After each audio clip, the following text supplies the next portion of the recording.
पिता, पुत्र और पवित्र आत्मा के नाम पर आमीन। आप सबों को जय यीशु। हम लोगों ने कल मनन चिंतन किया पुराना एवं नए विधान के पुरोहिताई के विषय में।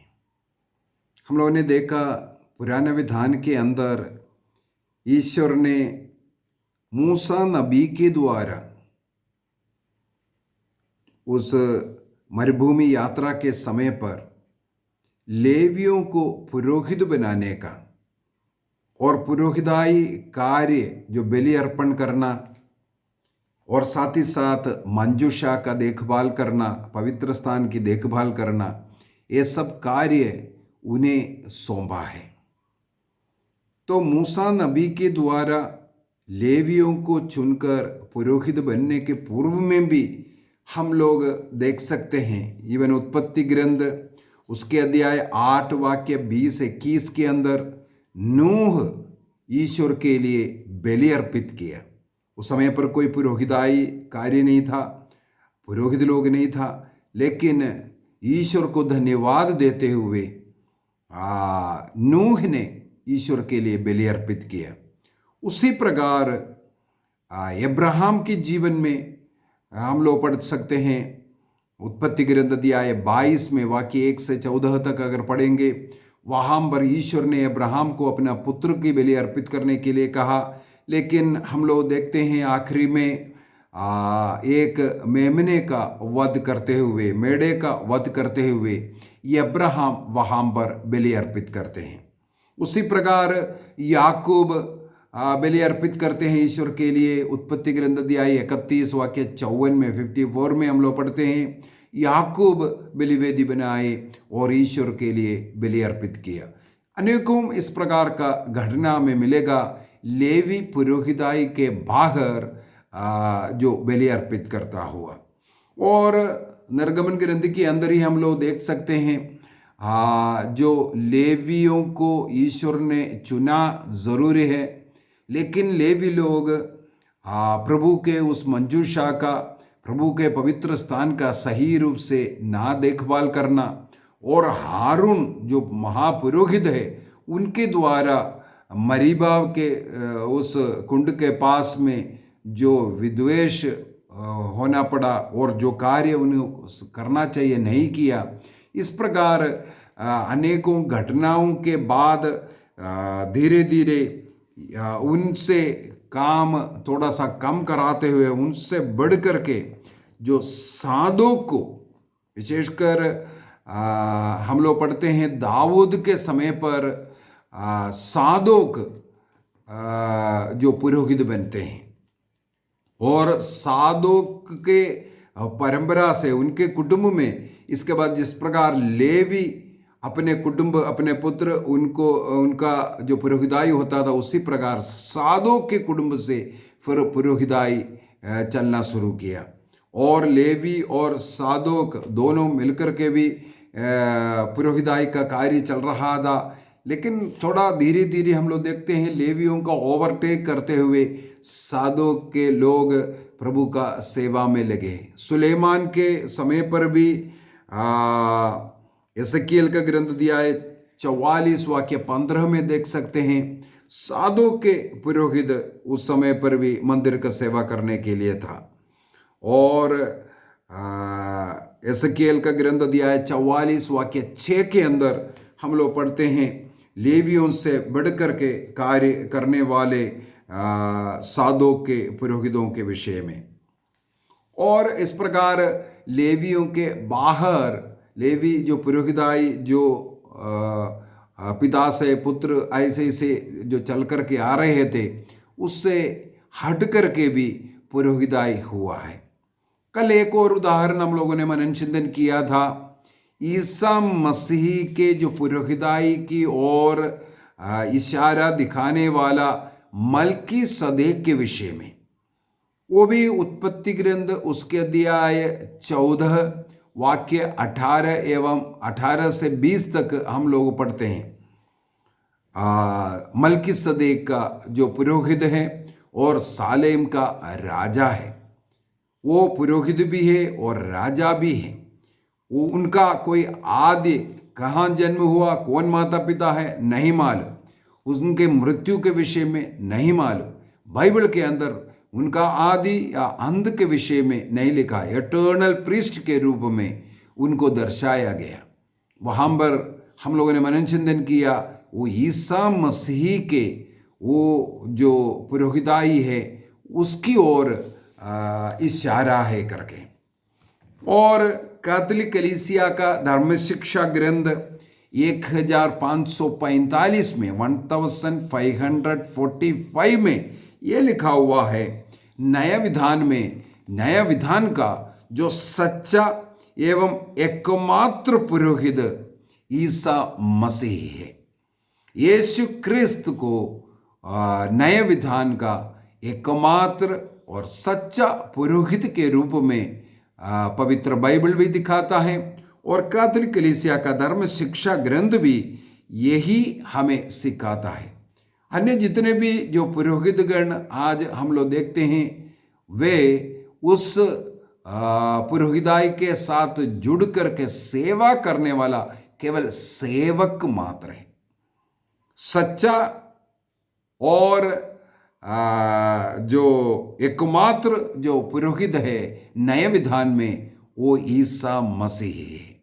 इसके पीछे का कारण है, पुराने विधान के अंदर पुरोहितों को बलि अर्पित करने के लिए और पवित्र स्थान का रखवाला करने के लिए पुरोहिता अभिषेक करता था।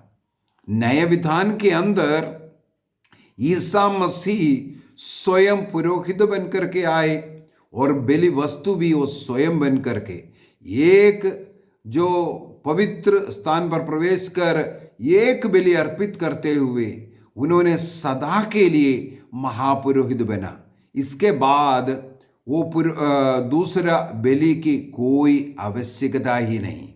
ईसा मसीह का बलि पुराने विधान के सारे जो रोज जो अर्पित करने वाले जो जानवर का जो रक्त बलि जो चलता था उसको खत्म किया। ईसा मसीह का वो बलि पूर्ण बलि है, सत्य बलि है, संसार के पाप हरने वाला बलि है। इसलिए इसके बाद कोई बलि की जरूरत नहीं। वो स्वयं बलि वस्तु बना, बलि अर्पण करने वाला पुरोहित भी बना।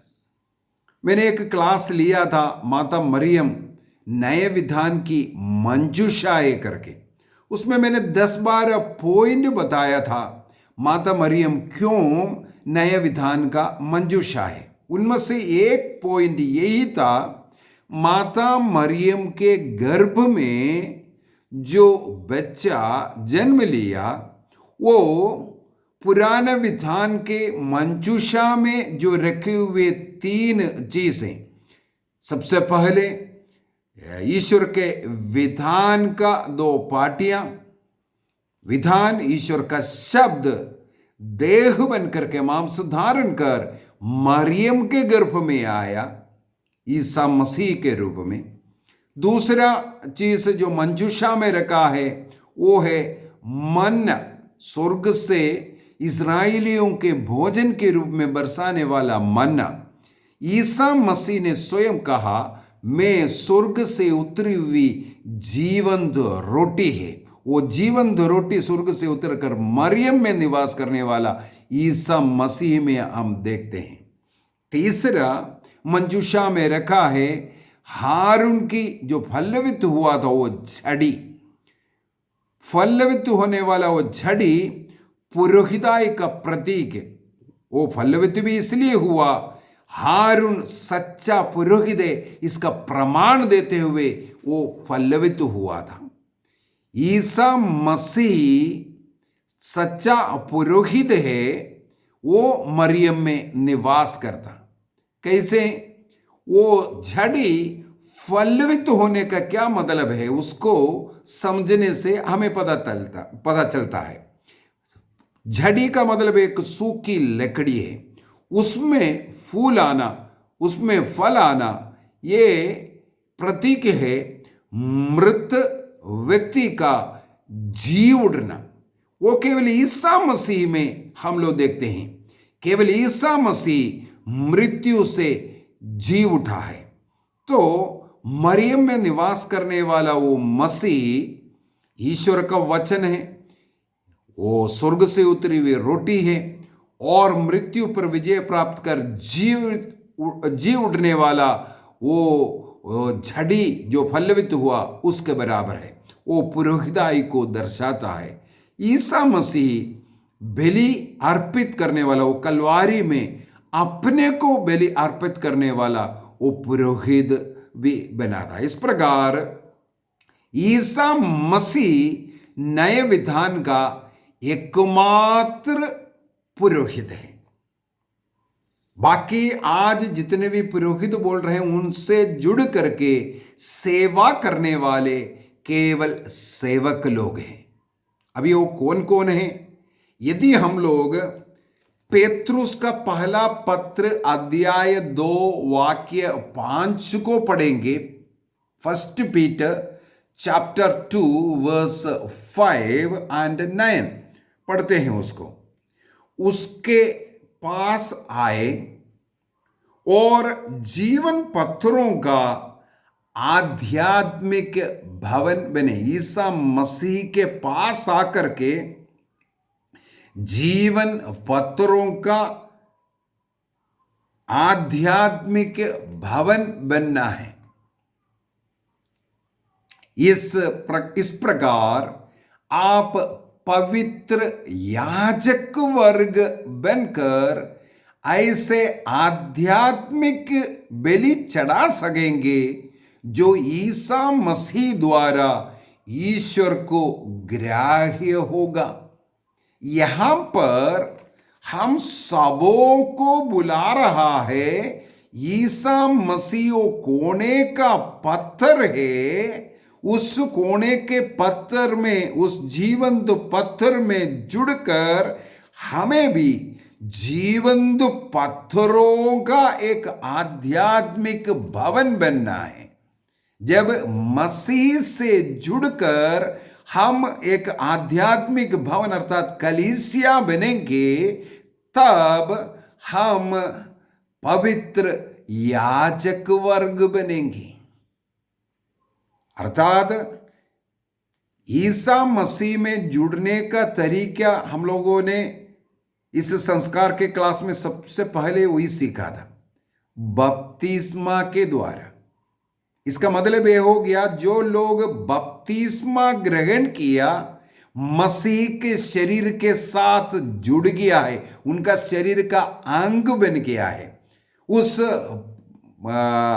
मूल्यवान कोने का पत्र से जुड़कर आध्यात्मिक भवन का निर्माण करने वाला हम बन गए और हम भी एक पवित्र पत्थर बन गया है उससे जुड़ने के कारण।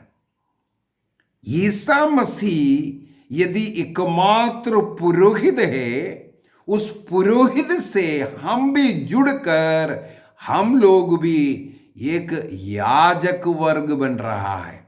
अभी जाते हैं वाक्य 9 में।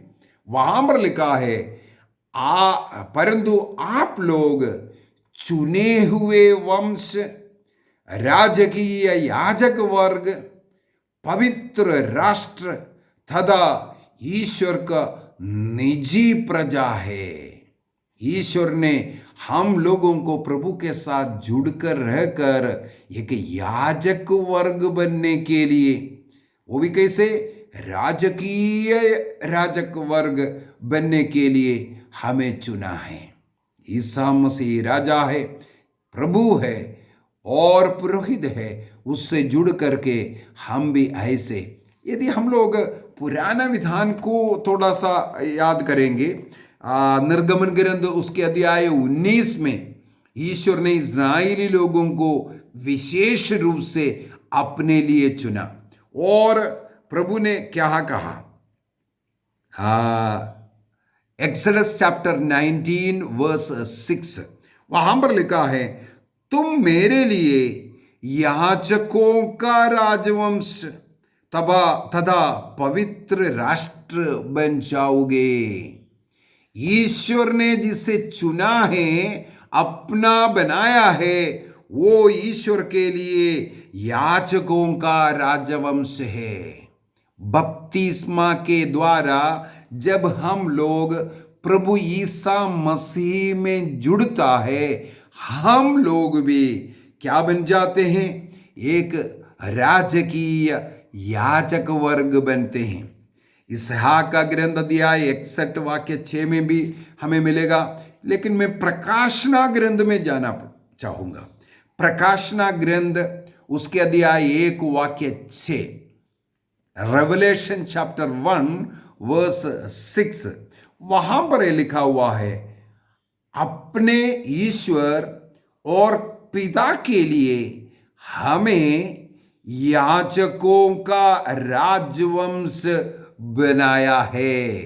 ईसा मसीह ने हम लोगों को राजकीय याजक वर्ग बन गया है, अर्थात हम लोग भी याजक वर्ग है। यही अध्याय 5 का 10 में भी हम लोग पढ़ सकते हैं। रेवलेशन चैप्टर 5 वर्स 10, वहां पर लिखा है, तूने उन्हें हमारे ईश्वर की दृष्टि में याजकों का राजवंश बना दिया है और वे पृथ्वी पर राज्य करेंगे। तो ईसा मसीह ने इस संसार में जो 3 कार्य किया है, 3 प्रकार का कार्य ईसा मसीह ने किया। सबसे पहले वह एक नबी का कार्य, वचन की घोषणा करना और लोगों को सिखाना, यह सब कार्य प्रभु ईसा मसीह ने किया है, जिसे हम टीचिंग का कार्य, एक नबी का कार्य, अर्थात प्रभु ईसा मसीह में हम एक नबी को देखते हैं। अनेकों लोग मसीह को नबी मानते थे क्योंकि वो एक अच्छा टीचर था, गुरु था। और दूसरा, वो ईश्वर है, वो पवित्र करने के लिए आया, लोगों को पाप से छुटकारा देने के लिए आया। वो प्रीस्टहुड को दिखाता है। प्रीस्ट का कार्य ही ये है, पवित्रीकरण का कार्य करना, जनता का पवित्रीकरण, उनकी आत्मा का शुद्धिकरण, उन्हें स्वर्ग राज्य का रास्ता दिखाना, ये पुरोहिताई का कार्य है। तो ईसा मसीह वही पवित्रीकरण का कार्य किया। जो तीसरा कार्य, जो किंगली जो कार्य है, राजा का जो कार्य है, वो जनता का सेवा करना है, उनका देखभाल करना है, उन्हें भोजन और उनके सुरक्षा, ये सब राजा का कर्तव्य है। ईसा मसीह लोगों को भोजन देने वाले, उन्हें चंगाई देने वाले, उनका देखभाल करने वाले ईश्वर के रूप में हम लोग देखते हैं। इस प्रकार ईसा मसीह में हम लोग 3 प्रकार का कार्य पाते हैं। तो ये तीनों प्रकार के कार्य हम लोग मसीह से जुड़ करके करना है। इसलिए बपतिस्मा के द्वारा हम लोगों को भी एक ऑर्डिनेशन, एक प्रीस्ट बनने की कृपा मिला है। उसका नाम है बपतिस्मा पुरोहिताई, इसको कहते हैं। बपतिस्मा के द्वारा मसीह का पुरोहित बनना, इसे बपतिस्मा पुरोहिताई, बैप्टिस्मल प्रीस्टहुड कहते हैं।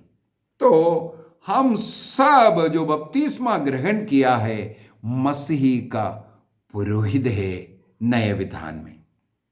लेकिन एक और पुरोहिताई है जिसका हम लोग जो प्रीस्ट जो करते हैं, वो सामाजिक सेवा करने के लिए विशेष रूप से चुने हुए जो सैक्रमेंटल प्रीस्टहुड जिसे हम कहते हैं, जो सैक्रमेंटल प्रीस्टहुड में जो संस्कारों को जो करते हुए ईसा मसीह ने जो 7 संस्कार की स्थापना किया है, उस प्रकार का कार्य, विशेष कार्य जो सैक्रमेंट का जो कार्य करने के लिए जो चुने हुए विशेष बुलाहट है, उस चुनाव में विशेष रूप से जो कार्य है उसको करने के लिए जो चुने हुए, उन्हें सैक्रमेंटल प्रीस्टहुड कहते हैं, सेवा पुरोहिताई कहते हैं। हम लोग जनरल पुरोहिताई में या बपतिस्मा पुरोहिताई में होता है, वे जो है सेवा पुरोहिताई में रहता है। तो सेवा पुरोहिताई के विषय में आगे भी हम लोग मनन चिंतन करेंगे। और हम लोगों को आज के इस क्लास के द्वारा यही स्वीकार करना है, नए विधान का पुरोहिताई में मैं भी एक पुरोहित हूं। ईश्वर ने बपतिस्मा के द्वारा मुझे भी एक कार्य करने के लिए चुना है।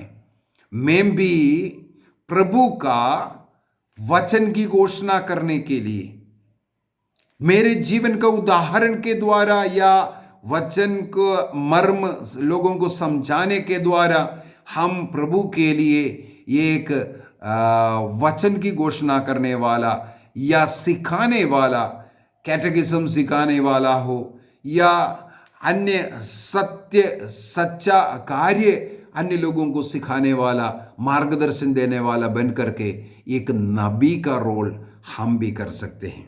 दूसरा है पवित्रीकरण का कार्य।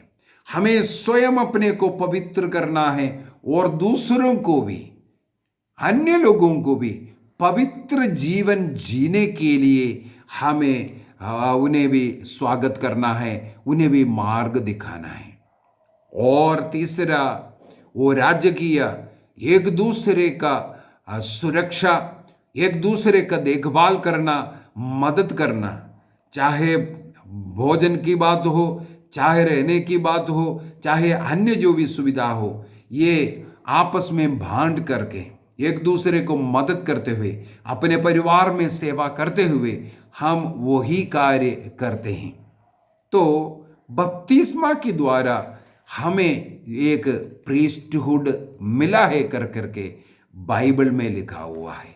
तो नए विधान के अंदर हम सब जिस प्रकार इस्राएली चुने हुए लोग प्रभु के राजकीय पुरोहित वर्ग था, उसी प्रकार हम लोग भी बैप्टिज्म के द्वारा पुरोहिताई का कार्य करने का निर्णय करेंगे। आइए हम अपने आंखों को बंद करेंगे। आगे जो सेवा पुरोहिताई है, अगले क्लास में हम लोग इसको थोड़ा और गहराई से जा कर के पढ़ाई करेंगे। आज हम प्रार्थना करेंगे। प्रभु ने हमें चुना है प्रभु का वो सेवा कार्य करने के लिए। बपतिस्मा के द्वारा, दृढ़ीकरण संस्कार के द्वारा मैं ईसा मसीह से जुड़ा एक पुरोहित हूं। ईसा मसीह ने संसार में जो 3 मुख्य कार्य किया है, जो प्रेरिताई कार्य जो किया, जो नबी का कार्य किया, वचन का घोषणा करना, चाहे बाइबल के वचनों का मर्म अन्य लोगों को समझाना हो या अपने जीवन के उदाहरण के द्वारा वचनों के अनुसार जीवन जीते हुए एक अच्छा उदाहरण लोगों को दिखाते हुए हमें वो नबी बनकर के रहना है। पवित्रीकरण का कार्य हमें करना है, स्वयं को शुद्ध करना और अन्य लोगों को भी उस शुद्धता में जीने के लिए मदद करना। किसी को भी हम पाप में नहीं गिराएंगे, अन्य लोगों का पवित्रीकरण का ध्यान रखेंगे। निर्णय करें। ईश्वर का वचन योहन का सुसमाचार अध्याय 15:3 में लिखा है, जो वचन तुमने सुना है वो तुम्हें शुद्ध करता है। निर्णय कीजिए शुद्धता का जीवन जीने और अन्य लोगों को शुद्धता की ओर लेके जाने का। तीसरा, एक राजकीय जीवन जीना है हमें, क्योंकि हमें प्रभु ने राजा बनाया है। राजा का कार्य है प्रजा का देखभाल करना, उनकी सुरक्षा। हमें अपने परिवार का, अपने कलीसिया का देखभाल करना है, सेवा करते हुए उनके आत्मिक और भौतिक कार्यों को पूर्ति करने का मदद करना, उसमें मदद करने का निर्णय करें। अपने परिवार का सही देखभाल, हरेक व्यक्ति इस प्रकार जो बपतिस्मा प्राप्त करने के बाद प्रभु का पुरोहित बन गया, निर्णय करेंगे ऐसे एक पवित्र जीवन जिएंगे। प्रभु सबों को अनुग्रह आशीष प्रदान करे। इसके लिए पवित्र आत्मा का शक्ति एवं सामर्थ्य हरेक पर उतरे। फिलिपियों का पत्र दिया है 4:13 में लिखा है, जो मुझे बल प्रदान करता है उसकी सहायता से मैं सब कुछ कर सकता हूं। यस जीसस, हमें शक्ति दीजिए, सामर्थ्य दीजिए, ज्ञान दीजिए, प्रज्ञा दीजिए। मैं नया विधान का एक पुरोहित हूं। मुझे प्रभु का सेवा करने के लिए बुलाया गया है। प्रभु ने मुझे इसलिए अलग किया है, इसलिए मुझे चुना है, इसलिए मुझे बपतिस्मा और दृढ़ीकरण मिला है, ताकि मैं प्रभु का सेवा, कलीसिया का सेवा, परिवार की सेवा करूं। निर्णय कीजिए। पिता, पुत्र और पवित्र आत्मा के नाम पर आमीन। आप सबों को जय यीशु।